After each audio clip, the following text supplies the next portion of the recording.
It's out with the young and in with the old as a new year approaches. Unfortunately, it's just a new calendar year, but we're getting there. Nathaniel Hackett is gone and Jerry Rosburg is taking over for two of the toughest games on the Broncos schedule. Welcome to 2023, Broncos country.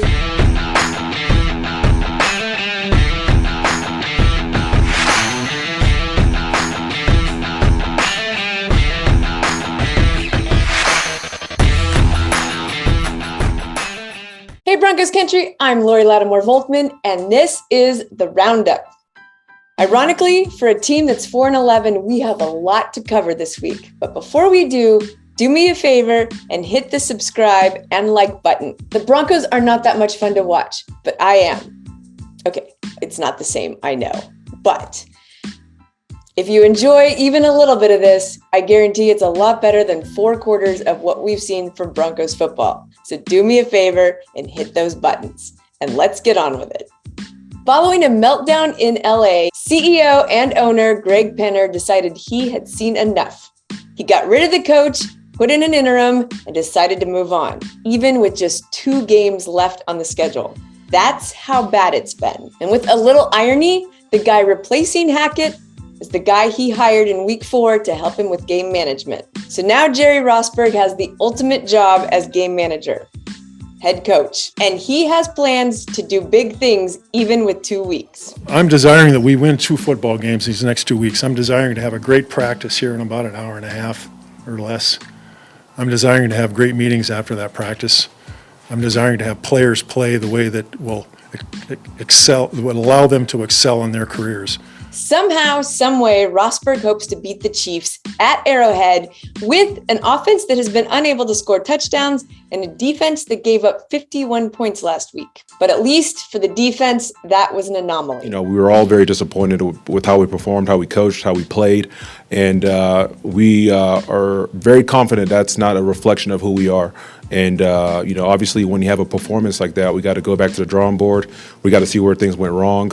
We got to all see where we can be better. And that's the great thing about this group. You know, it hasn't been perfect this year, but the one thing we can count on is that they're going to respond the right way. So this team actually came close to beating the Chiefs a few weeks ago, as we all recall. And I was there, and it was awesome. And even though we lost, there was hope. Deep drop, ripping, touchdown! Jeudy's got the hat trick. And then we went to the Cardinals and we won, and there was still hope. And then we went to LA and, oh boy, we did not win. We barely even scored. We barely put a team on the field that looked like an NFL squad. Tensions are high, Jim, here on these Broncos sideline. Backup quarterback Brett Rippon came over after that sack, went to the offensive line, had words for them and Dalton Risner defending Russell Wilson. Risner right in the middle of it, actually pushed Rippon. And then Cam Sutton just trying to calm everyone down, going up and down the sidelines, but certainly frustration down here on the Broncos sideline. But Rosburg hopes to change that, and he hopes to do it at Arrowhead. Going into your first game as a head coach? I ain't scared.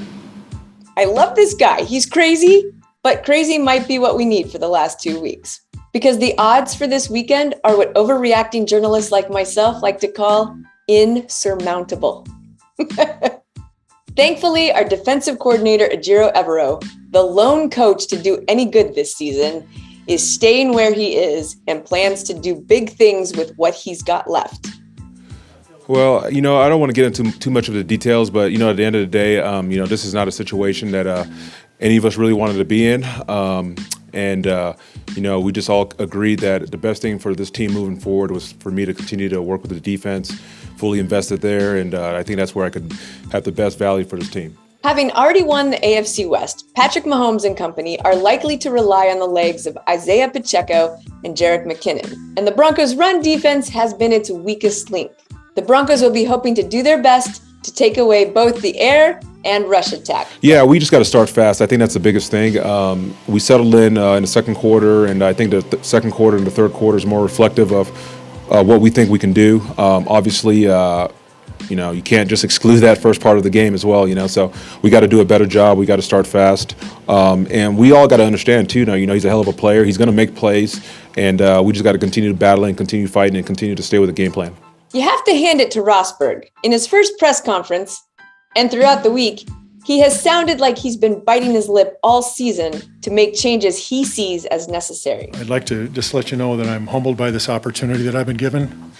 And at the same time, I'm very confident that I can do this job for the next 2 weeks.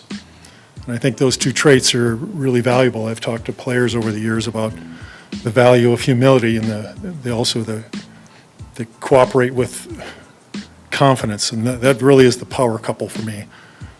Because we don't all know everything. We can't all do everything. So we have to embrace the fact that we can learn and we can pay attention and open our eyes. And at the same time, we're all gifted with traits that not every person has. So we bring a unique ability to the world.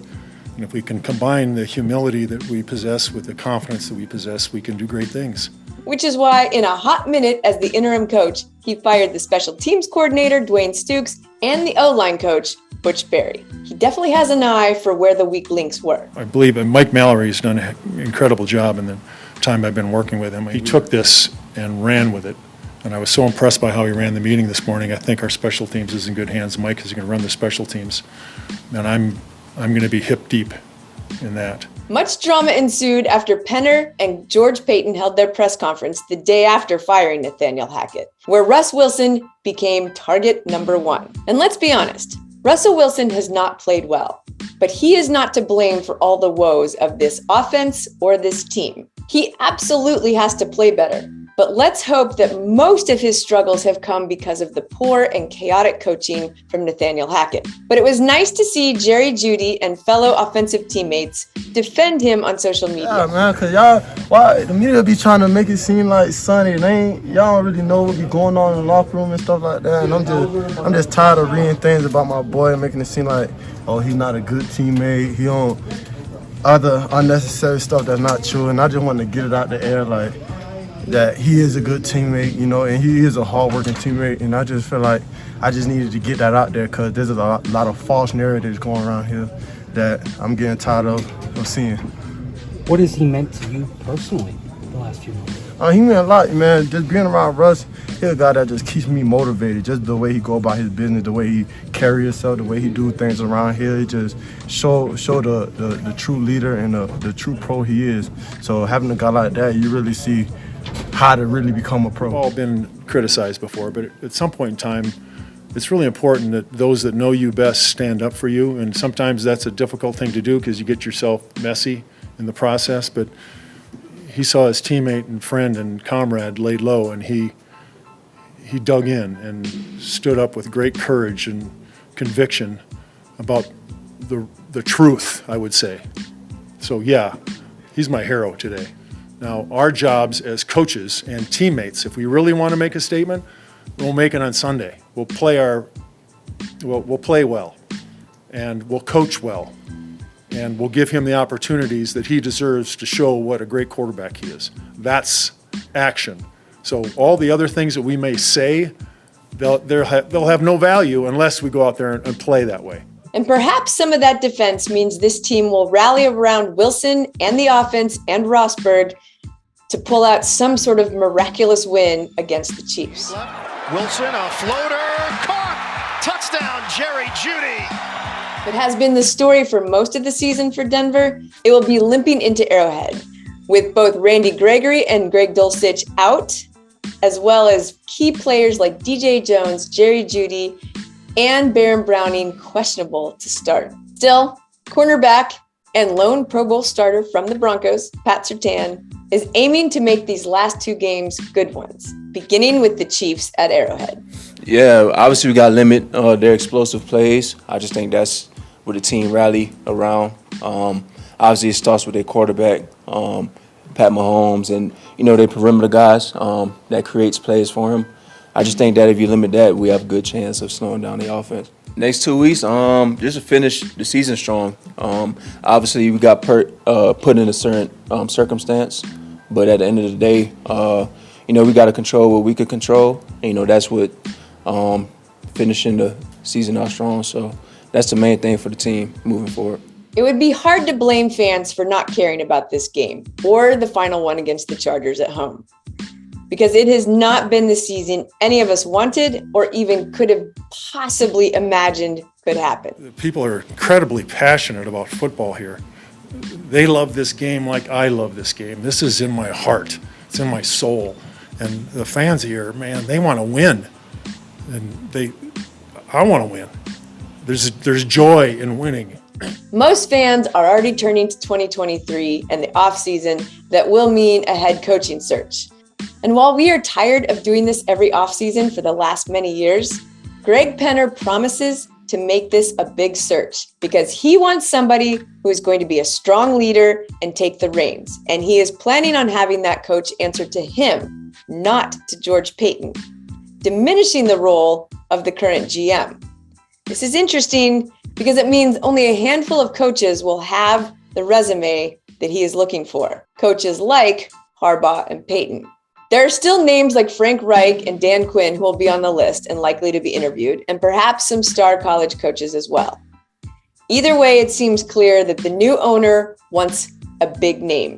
After all, they were as embarrassed last week as the fans. When we purchased this great franchise in August, this was not the season we were expecting, and it has been a season that's disappointing for our fans and what they deserve.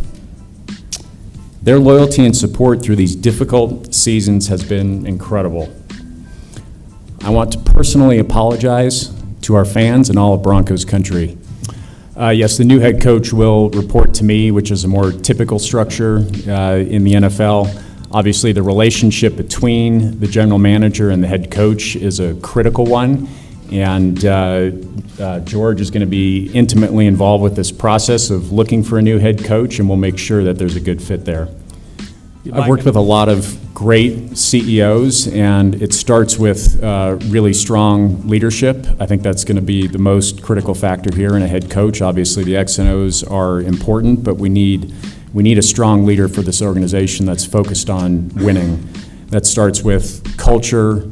It's instilling a sense of accountability, discipline, and we need an identity on offense. But at the starting point, it's got to be about culture and leadership, and those characteristics are what we'll be focused on the most. Let's get behind this team for 2 more games, hope for the best, and look forward to the future as we hope to fix this dumpster fire.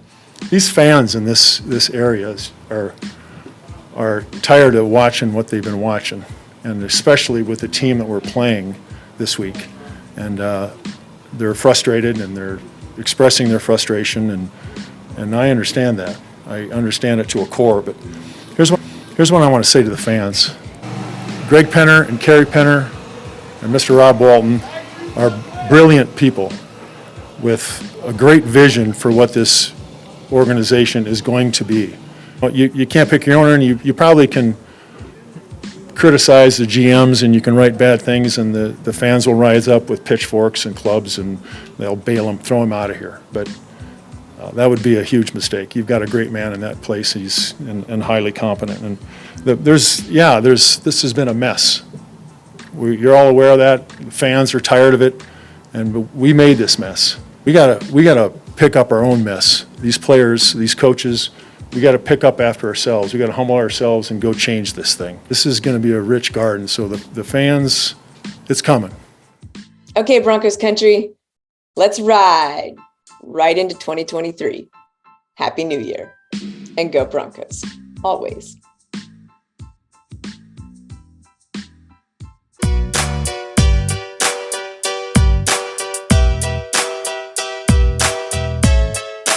You know, to be able to come up here, go to work every day, to be able to get his body back to the space that he needed to be in so that he can go out and be himself again on the field. You know, it took a lot of, mental determination and, will. And, he put that together and with the help of the trainers and was able to come back stronger and better than ever. Wilson airs it out. He's got Hamler. Hamler inside the 30. The good days are the good days, but it's the bad days that really separate you. And those bad days, that's how you get better, because those days you don't want to do it. You got to find a way to push through it, and that's something KJ did. It was something where he wasn't even supposed to play this year, and he found a way to be able to play and help our team get a win in London against Jacksonville, and it just shows how hard of a worker he is. There's Russell Wilson to throw. Deep shot, right sideline.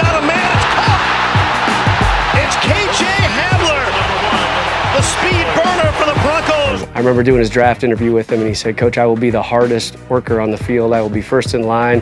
I will be the grittiest guy you got." And once he got back on the field, he picked up right where he left off. And just to see the smile on his face, being able to get back on the field was just so satisfying as a coach and as a human. To see what he went through and to get back on that field was it gives me goosebumps. Avoids pressure, steps up, throws a home run ball. He's got a player there. Ball caught inside the 10, and that is the first catch for KJ Hamler. Hey man, KJ, congratulations on being the Ed Block Courage Award winner, man. It's a huge honor, bro. Don't take it for granted.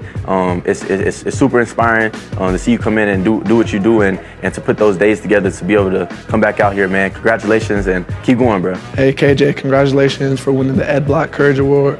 You deserve it, man. This is only the beginning. I promise you that. KJ, congratulations on winning the Ed Block Courage Award. I am so proud of you. The things that you've gone through, the adversity you faced, and you hit it head on just like I knew you would. You're an example for everyone around you. You're an example for the wide receiver room.